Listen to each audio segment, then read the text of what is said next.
Baik teman-teman, saya perkenalkan secara singkat. Di paling kiri ada Mas Zainul. Beliau ini pemuda Lumajang yang juga sudah bergelut lumayan lama di dunia budaya. Sudah beberapa gerakan yang dilakukan beliau dan prestasi juga mulai dari tingkat lokal sampai dengan nasional sudah banyak sekali. Nanti bisa, saya nggak usah jelasin ya, langsung cari aja googling Zainul Arifin Lumajang. Arifin Lumajang. Zainul Arifin Lumajang. Wis nek sombong cukup googling aku aja gitu.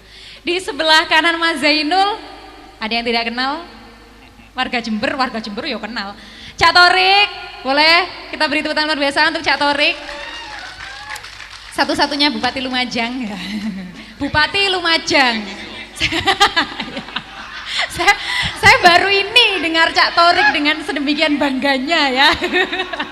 Baru ini Cak Torik, aman. Kok nek ketagihan ya paling rada diempet no. Yo, paling ya rada diketok-ketok videone.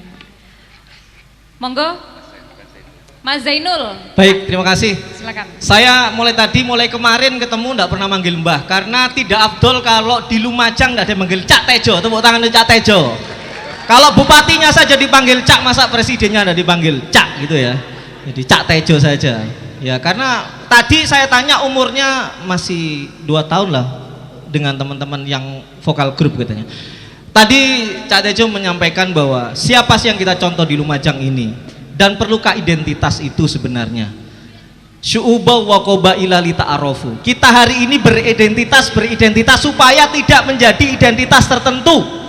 Maka hari ini kita menjadi orang Lumajang, jangan kehilangan jati diri kita. Tunjukkan bahwa kita orang Lumajang. Tidak perlu takut kita seperti apa, orangnya siapa, bagian dari siapa. Yang penting kita adalah bagian dari orang Lumajang. Itu penting bagi kita semuanya. Tidak perlu kita takut dimusuhi oleh siapapun. Ngomong saja kita orang Lumajang yang cinta Lumajang dan bagian dari Lumajang. Tidak perlu kita disebut orang yang tidak maju, tidak perlu kita sebut bagian dari siapa. Tidak penting. Yang terpenting adalah identitas itu akan melebur. Bismi, alifnya dari siapa? Ya di kita. Seperti itu. Jadi kalau teman-teman hari ini mengagumi Mbak Tejo itu siapa? Siapa Mbak Tejo itu? Ya kita. Kenapa? Ya karena kita kagum Mbak Tejo. Kalau kita tidak pernah kagum Mbak Tejo, tidak akan pernah ada Mbak Tejo. Kalau kita tidak pernah kagum Cak Nun, tidak pernah akan ada Cak Nun. Sama kalau kita tidak pernah kagum dan bangga pada Gusti Allah, ya tidak akan pernah ada Gusti Allah. Kenapa? Karena Gusti Allah itu bagian dari yang kita yakini. Katanya Presiden Jan Cukers itu, Indonesia Raya itu bukan sekedar lagu, tapi itu adalah ikrar. Betul ya Pak? Betul. Itu disampaikan di depan Habib Lutfi loh, nggak main-main. Nah, kan ini ngaco kan. Sing ngomong ngono kuwi Habib Lutfi. Oh bukan ya.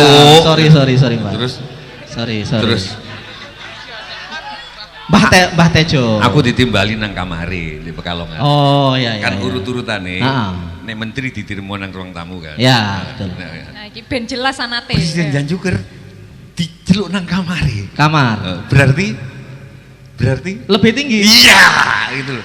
Nah, disitulah beliau ngomong Indonesia Raya itu ikrar. Bukan lagu. Bukan lagu ya. Ikrar. Baik. Nah, tadi teman-teman meneringat siapa sih Arya Wiraja itu, siapa Nambi itu. Kita ingat sejarah. Kalau kita mengingat siapa Arya Wiraja, kita sudah jelas tahu bahwa Arya Wiraja jelas sebenarnya bukan orang Madura, tapi orang yang Jawa yang mendiami Madura, Sumeneb, dan membawa orang Madura itu ke Lumajang. Dan hari ini kita ada di sini. Kita tidak pernah sadar, pernah nggak kita sadar bahwa kita orang Madura, orang Jawa kumpul jadi satu di bumi Mahameru ini? Tidak pernah sadar. Kenapa? Karena sangat berbaurnya kita sehingga identitas itu tidak perlu ditunjukkan di bumi yang luar biasa ini. Nah, yang kedua ingin saya sampaikan, yang kita contoh bukan bumi hangusnya. Saya tadi sempat cerita dengan Mbah Tejo, Mbah kalau sampai cari logonya Kerajaan Lumajang sampai ngeduk gak ketemu Mbah. Lah iya, biyen disingeto ndek endi deh. Majapahit itu luar biasa. Misalkan Surya Majapahit itu ada. Lumajang ini tidak ada. Kenapa? Karena menyatu dengan kita sebagai rakyat Lumajang. Seperti itu. Dan yang terpenting, Nambi itu bagi saya bukan pemberontak. Kalau tadi Mbah Tejo ini kayaknya sudah bergeser ke Mojopahit dulu, makanya disebut pemberontak. Saya bagian dari orang Lumajang mengatakan bahwa Nambi bukan pemberontak. Nambi adalah teknokrat Nambi adalah pemikir, Nambi adalah orang yang cerdas. Di Lumajang ini orang muda, bupatinya saja muda, seperti itu ya. Makanya Nambi itu siapa? Nambi itu adalah contoh yang berani membumi hanguskan, yang berani mati di tanah sendiri, itu Nambi. Makanya ketika Presiden Cancukes datang kemana-mana silahkan, tapi begitu datang ke Lumajang harus mengerti artinya perjuangan di tengah hujan seperti ini. Terima kasih. Assalamualaikum warahmatullahi wabarakatuh. Waalaikumsalam warahmatullahi wabarakatuh.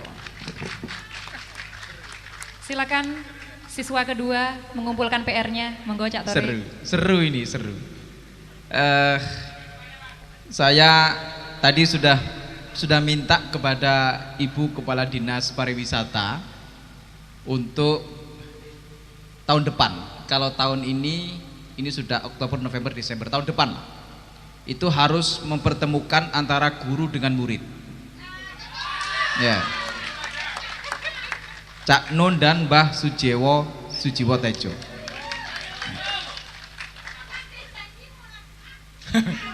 Iki turun-turun lagi janji arek-arek. Iya rek. Iki ngono sik diusulno rek kon iku rek. Wis.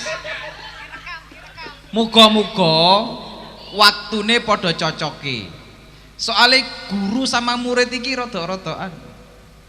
Rada-rada kadang-kadang ya cocok, kadang-kadang ya ndak cocok.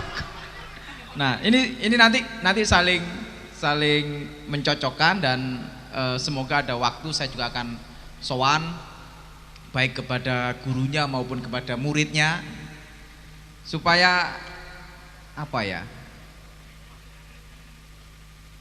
Pikiran-pikiran yang tadi itu bicara soal identitas, bicara soal kita menjadi bagian dari keharusan supaya Indonesia ini tetap milik kita bersama lah, itu sambung pikiran itu.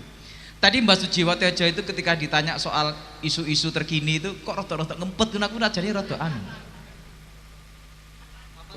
Iya, enggak, kalau sing ditakok bagaimana posisi budayawan, nah terhadap isu-isu terkini, nah itu jawabannya gak anu rek, gak kayak biasa, gak kayak nang ILC jawabannya itu ya.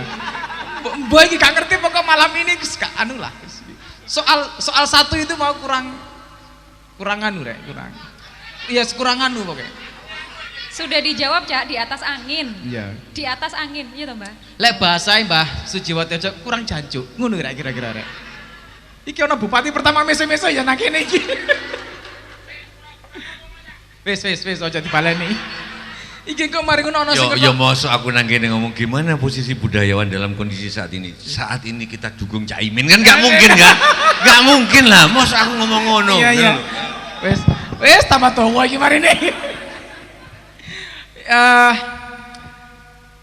Bener yang disampaikan Mbah Sujiwo Tejo. Saya ini santri Mbah.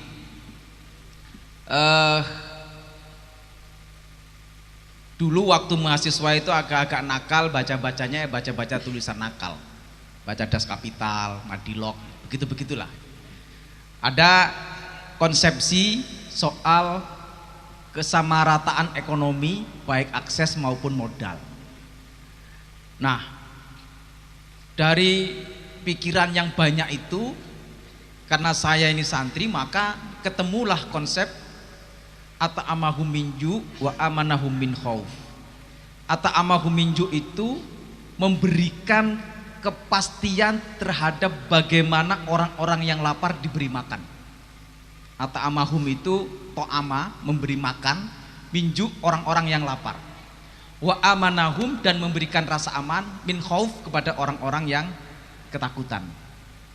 Kan sakjane rodok-rodok podo ambek konsep Das Kapital tadi itu, kesamarataan akses ekonomi sama jaminan terhadap hidup, kelayakan hidup. Kan begitu kira-kira. Jadi itu yang jadi pikiran kami ini, anak-anak muda yang kayak kita ini, bahwa kalau ngomong identitas itu sebenarnya kita ini sudah selesai sebagai bangsa. Nah, apa problem berikutnya? Ya tadi itu, apakah betul-betul pada positioning kita sebagai bangsa dan bernegara itu memberikan rasa kesamaan terhadap ata'amahum minju memberikan akses ekonomi, wa amanahum min khauf, dan memberikan rasa aman kepada sesama. Itu pikiran saya. Pikiran antara mahasiswa yang nakal dengan santri yang pernah di pesantren. Kembali ke soal kita. Tadi itu ceritanya makan bakso. Baksonya besar, pentolnya, dan itu kita di Lumajang ini lek mangan bakso mulai biyen iku senengane sing pentole gede. Nah, saya kemudian cerita ke Mbah Tejo, kita ini mau membuat kebijakan lumajangisasi itu tidak sebagaimana daerah lain yang sudah berhasil. Tadi cerita soal lamonganisasi, soto itu ya Lamongan, maduranisasi itu ya sate itu. Padahal nang Madura gak ono wong dodol sate Madura. Ya kan? Begitu nang Jakarta sate Madura. Tegalisasi, warteg itu ya di Jakarta.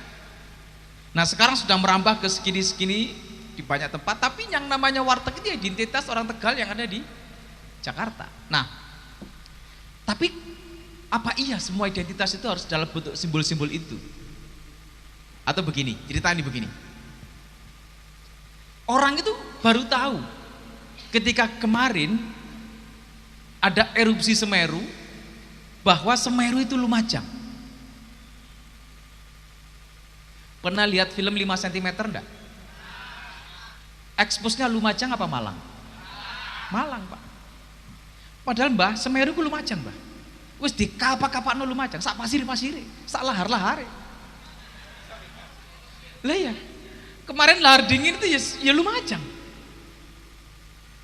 Nah, ini yang bagi saya ya penguatan identitas itu pada positioning kita ini mampu menggerakkan semua ekosistem yang ada untuk menjadi ekspos terhadap identitas kita. Saya tadi guyon kepada Mbah Sujiwo Tejo. Wong Jember kok akeh sing terkenal sih, Mbah? Ono Dewi Persik. Yes, anu lah soal di bagian apa ya urusan masing-masing. Soal dia punya popularitas dan prestasi di bidang masing-masing ya, itu masing-masing. Ada Anang. Nah, ya itu prestasi. Ada Pak Badrudin Haiti Kapolri. Ada Mbah Sujiwo Tejo.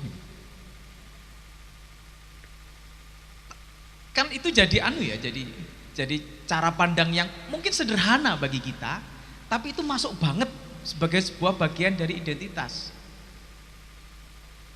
Dulu yang sejaman dengan saya, Mbah Tejo mungkin masih ingat.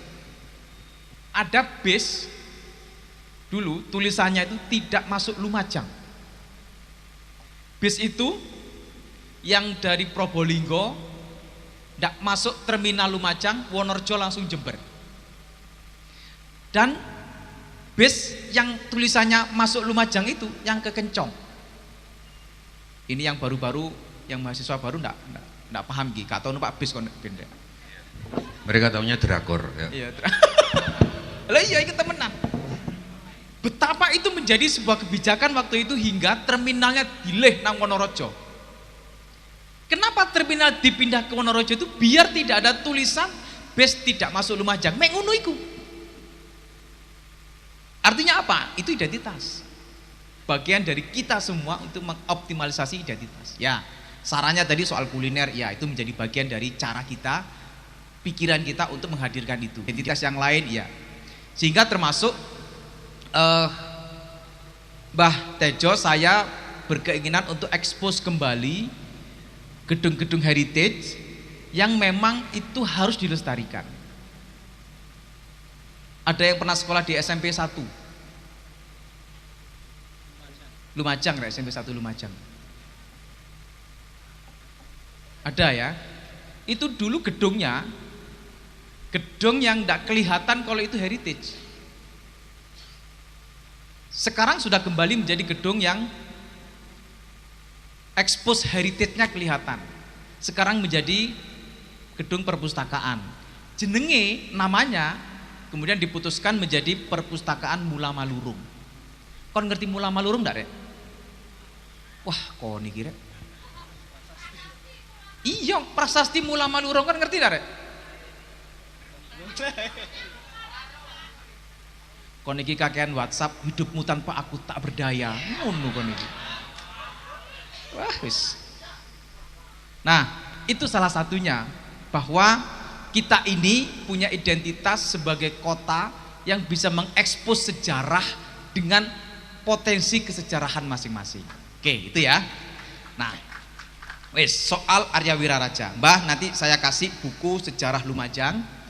Buku ini sudah berdasarkan kaidah penelitian yang dapat dipertanggungjawabkan, bekerja sama dengan Universitas Gadjah Mada, dan yang membuat buku ini dari berbagai akademisi dalam bidang satu kesatuan kesejarahan, mulai pra kemerdekaan maupun sebelum kemerdekaan maupun zaman ketika mulai Majapahit sampai runtuhnya Majapahit. Beberapa narasumbernya ada yang dari Leiden. Kon ngerti Leiden ndak, Rek? Leiden duduk Sukodono, duduk Leiden. Ya wes, aduh kok niki jelasno.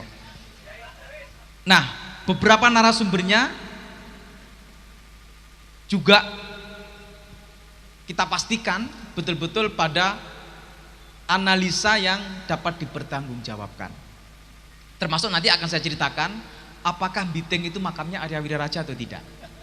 Itu ya. Nanti terakhir aku tak ceritakan.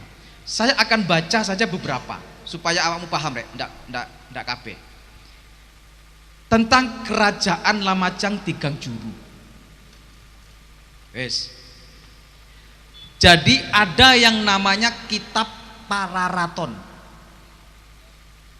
Pararaton ini referensinya itu dari JLA Brandes, Pararaton dalam kurung Ken Arok. Buku namanya Pararaton Ken Arok of Head Book der Kuningan van Tumapel en van Majapahit. Aku ya ndak ngerti kira. Pokok tak maca noy. Jadi ada satu bait yang menyatakan begini. Ini ada penulisan yang dalam bentuk tulisan bahasa Jawa yang dalam buku kitab Pararaton itu sudah dituliskan dalam bentuk Jawa Latin. Ini saya bacakan. Paranggalawe icaka kuda bumi paksaning wok, sira Wiraraja amit angulihi ing Lamajang Tigang Juru. Apan pasamayani Raden Wijaya amalihana Jawa kanugrahan lurah Lamajang Lor Kidul lawan Tigang Juru. Huwus alawas kabukti deniro Wiraraja sira nambi kari apatih sira sora demung. Wis ngene tak macano artine. Wiraraja memohon diri untuk bertempat tinggal di Lamajang yang luasnya 3 daerah juru. Karena Raden Wijaya telah berjanji akan membagi 2 pulau Jawa dan akan menganugerahkan daerah lembah Lumajang sebelah selatan dan utara beserta daerah Tigang Juru. Telah lama itu dinikmati oleh Wiraraja.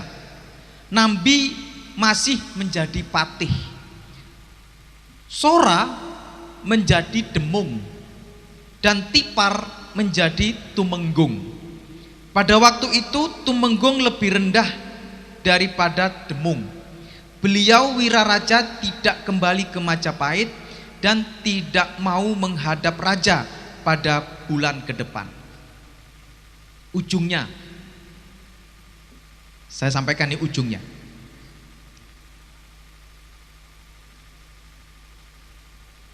Ada juga prasasti Sukamerta, merupakan prasasti kedua yang dikeluarkan Raden Wijaya setelah naik tahta sebagai Raja Majapahit. Prasasti Sukamerta itu tahun 1218 sampai 1296 Masehi, ditemukan di Gunung Penanggungan.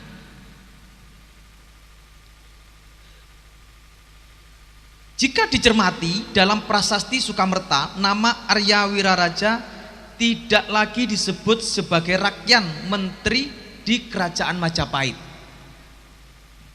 Nah, ini yang kemudian menjadi fakta sejarah bahwa Arya Wiraraja sudah pindah di Lumajang. Bahkan Arya Wiraraja namanya tidak termuat lagi dalam prasasti ini. Padahal dalam prasasti Kudadu yang dikeluarkan oleh Raden Wijaya pada tahun 1294, nama Arya Wiraraja disebut sebagai rakyat menteri. Prasasti Sukamerta yang tidak menyebut nama Arya Wiraraja inilah yang kemudian dijadikan dasar bagi para ahli sejarah untuk menafsirkan atau berteori bahwa sejak saat itu Arya Wiraraja sudah tidak lagi bermukim di Majapahit dan berkedudukan sebagai pejabat tinggi, melainkan sudah pindah ke Lumajang menjadi raja di kerajaan Lamajang Tigang Juru. Yes, paham ya? Ojo takut aku ya apa biyen critani, pokok tak wacakno iki rek. Nah, ini yang kemudian menjadi kita Kabupaten Lumajang mengawali bahwa berdirinya Kabupaten Lumajang itu adalah sejak Arya Wiraraja memimpin Lamajang Tigang Juru atas janji Kertajaya yang diteruskan oleh Raden Wijaya, dan atas jasanya Arya Wiraraja waktu itu membela Majapahit dari serangan dari berbagai pihak termasuk Tartar. Wah, cocok, ono sing paham rek. Wes ya, sudah. Itu menjadi catatan kita Mbah Tejo bahwa kenapa pendopo itu dinamakan sebagai pendopo Arya Wiraraja, dan Arya Wiraraja menjadi simbol bagi Kabupaten Lumajang atas pernah memiliki sebuah kerajaan yang dibagi oleh Majapahit, dan itu adalah Lamajang Tigang Juru. Patih Nambi itu putranya Arya Wiraraja. Oke. Saiki cerita di sini itu ada semacam penegasan bahwa Arya Wiraraja tidak dimakamkan di pemakaman Biting, tapi disemayamkan di Candi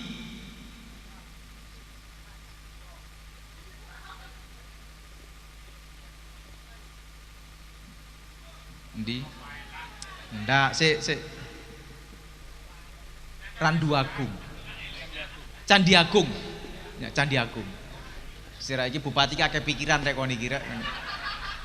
Biyen mari maca mari ngono lali maneh. Candi Agung. Begini, penjelasan buku ini begini.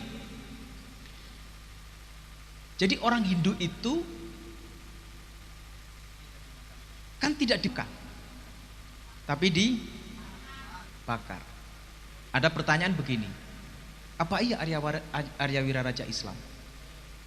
Buku ini menjelaskan bahwa zaman itu 1290 itu belum ada satupun bukti bahwa Islam menjadi bagian dari apakah penguasaan ke Majapahit, atau menjadi bagian dari keluarga Majapahit, atau menjadi bagian dari siklus seluruh punggawa kerajaan Majapahit. Tidak ada. Atau begini, kalau Arya Wiraraja itu muslim, kan berarti ada klaim bahwa Patih Nambi juga muslim. Ada nggak klaim Patih Nambi muslim? Patih Nambi kan tidak ada klaim Patih Nambi muslim. Ndak, iki ngomong-ngomongan ini iki lho rek, iki. Kan ndak ada. Kalau ayahnya muslim, begitu, maka potensinya, ya walaupun beda agama mungkin, tapi potensinya anaknya adalah muslim. Tapi tidak ada satu sejarah pun yang memberikan penegasan dari semua prasasti bahwa Patih Nambi adalah seorang muslim. Bagaimana dengan pemakaman yang ada di Biting? Ya, itu menjadi bagian dari kelestarian sejarah Kabupaten Lumajang, bahwa di situ adalah petilasan atau bisa jadi makam dari penelusuran sejarah, apakah punggawa kerajaan atau apakah masyarakat sekitar. Yang pasti ada banyak bukti sejarah di situ, termasuk kotak lumpang ya, batu sing ombo iki lho rek. Iku wat apa? Bata-batanya itu persis dengan bata yang di Trowulan. Jadi bata sing ombo-ombo itu kalau disandingkan dengan beberapa fakta bata di Trowulan, itu podo. Besarnya sama. Nah, itu sebagai petilasan iya, sebagai bukti sejarah iya. Wes ya, paham ya? Itu Mbah Tejo. Terima kasih. Kita punya orang tua yang selalu memberikan pencerahan kepada kita, Mbah Sujiwo Tejo. Tepuk tangan untuk beliau. Ono meja digawe teko kayu, Mbah Sujiwo Tejo aku pingin ngomong I love you. Sampun Mbah. Aku pengen ngomong asu. Nggih, matur nuwun Pak Bupati. Monggo dipun sekijaken lenggah malih Mas oh iya, terima kasih. Saya terima. Nggih. Nggih, sah. Monggo. Ini mau dilanjutkan tanya jawab atau tapi ini ludruk masih belum loh. Aku piye iki? Tapi janji ya, kita tetap nonton ludruk loh ya. Nanti tak kancani ya. Kalau enggak kita enggak punya adab sama sekali. Oke, yuk. Makasih.